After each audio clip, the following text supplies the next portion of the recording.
चलो हम लोग दूसरा का क्वेश्चन देखते हैं। VVI है, कथी है? VVI, ठीक है।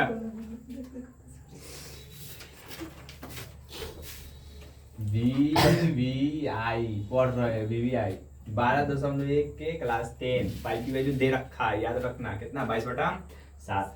तो देखो क्वेश्चन है दूसरा नंबर 12.1 के, कह रहा है दो वृत्तों की त्रिज्याएं क्रमशः 8 सेंटीमीटर और 6 सेंटीमीटर है, तो उस वृत्त की त्रिज्या ज्ञात कीजिए जिसका क्षेत्रफल इन दोनों वृत्तों के क्षेत्रफलों के योग के बराबर है। योग के बराबर है ना।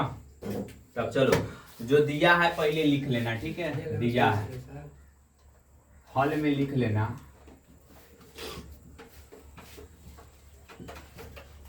दिया है, अब देखिए दिया है कथी, पहले त्रिज्या दोनों दिया है, दोनों का त्रिज्या है, और कह रहा है क्षेत्रफल है तो दोनों के कथी है, योग के बराबर है। चलो तो देखो दिया है लिखना पहले पहले पहले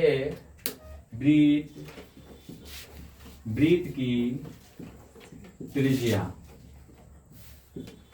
पहले वृत्त की त्रिज्या यानी कि R1 बराबर दिया है कितना, कितना देने हैं, 8 दिया है। कितना दिया है, 8 सेंटीमीटर, ठीक है।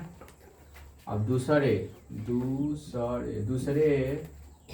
वृत्त की त्रिज्या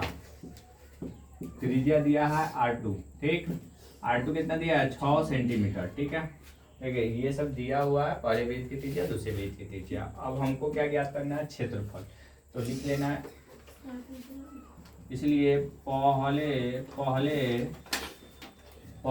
वृत्त का क्षेत्रफल, पहले वृत्त का क्षेत्रफल बराबर हो जाएगा। आपको मालूम है कि वृत्त का क्षेत्रफल क्या होता है, तो पाई आर स्क्वायर होता है, यही ना। तो पाई आर स्क्वायर, तो ये पहला हो जाएगा, ठीक है। तो आप ऐसे लिख सकते हैं, पाई के वैल्यू नहीं रखना, पाई के वैल्यू नहीं रखना, इस बात को ध्यान में रखना, ठीक है। अब R1, तो R1 की वैल्यू कितना है, त्रिज्या के 8, तो 8 का कैसे हो जाएगा स्क्वायर, ठीक है। अब देखिए दूसरे वृत्त की त्रिज्या। देखो नहीं समझ में आया तो प्लीज पूछना, वीडियो पर नहीं जाना, वो तो मेरा बन रहा है बनने दो, खाली सिर्फ बोलना नहीं है। ना आए समझ में तो एक बार जरूर कहना कि सर ये हमको नहीं समझ में आया, ये कैसे कर दिए। ये नहीं कहना कि हम वीडियो बनाने के धुन में हम तुम लोगों पर ध्यान नहीं दिए, ठीक है।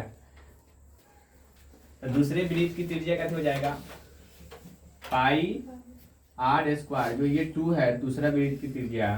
तो देखो पाई की वैल्यू नहीं रखना, इस बात को ध्यान में रखना, ठीक है, क्योंकि अंत में तुमको कॉमन करके कट जाएगा आसानी से। तो पाई की वैल्यू, अब R2 की वैल्यू कितना है, 6 है, तो 6 का कैसे हो जाएगा, स्क्वायर हो जाएगा, ठीक है। तो लिखना, इसलिए बड़े वृत्त का क्षेत्रफल, बड़े वृत्त का क्षेत्रफल कितना हो जाएगा, तो पाई अब बारका आर स्क्वायर लिख लो, ठीक है। और अब आ जाना कथी से, प्रश्न से, प्रश्न से आओगे तो लिखोगे पहले बारका आर स्क्वायर बराबर, ये दोनों जोड़ दो, ये दोनों जोड़ देना, पाई आर स्क्वायर 1 है ना, वो सॉरी इसका वैल्यू कितना है ये देख लो, पाई 8 का स्क्वायर है, कितना है 8 का स्क्वायर है, अब प्लस पाई 6 का स्क्वायर है। तो देखिए इसमें पाई कट हो जाएगा, कॉमन हो जाएगा, इसमें पाई कट हो जाएगा, पाई इसमें भी पाई इसमें, तो कॉमन हो जाएगा पाई, तो बढ़ जाएगा 8 के स्क्वायर और प्लस 6 के स्क्वायर, ठीक है। तो पाई से पाई कट हो जाएगा, पाई से पाई खत्म हो जाएगा, तो बच जाएगा आर स्क्वायर बराबर 8 के स्क्वायर कितना होता है 64 और 6 के स्क्वायर 36 ना। और दिख रहा है नहीं, अब ऊपर करना था, चलो ये लेंगे से कर देते।